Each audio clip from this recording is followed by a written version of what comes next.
When I went to the shrine of Imam Hussein, when I stood there, I felt the very presence of God.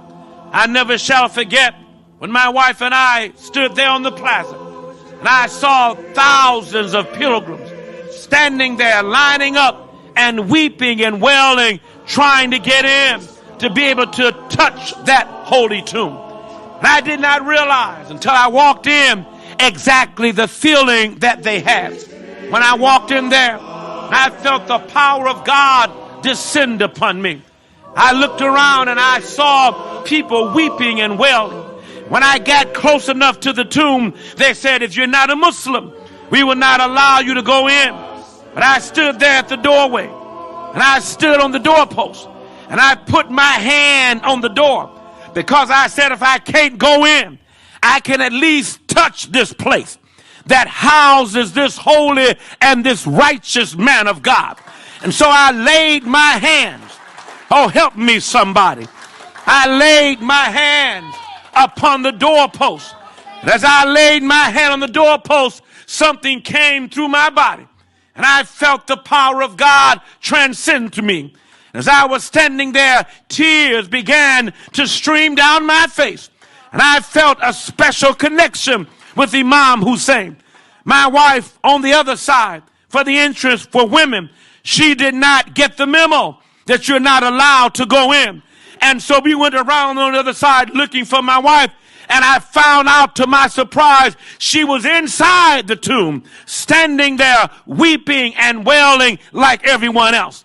When she came out, I said, do you not realize you were not supposed to go inside there? That's only reserved for Muslims. She said, I was drawn into the place, and I had to go in, and I had to feel the presence of God myself.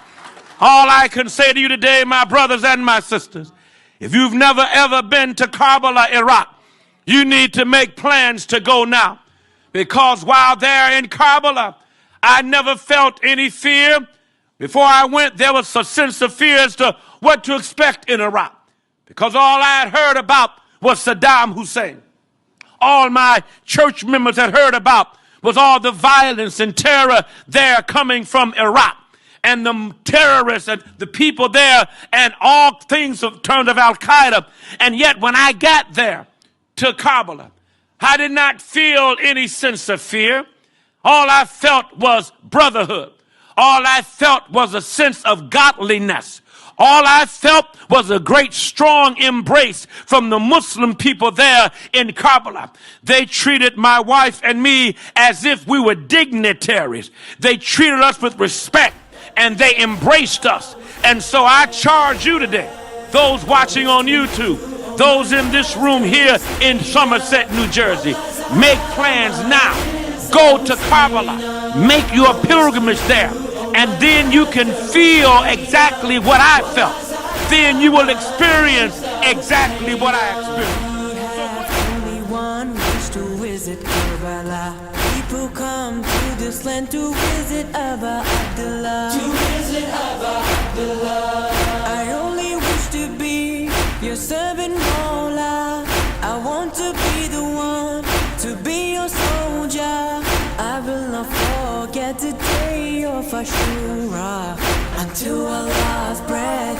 Wallah Zahra, we will not forget. Wallah Zahra.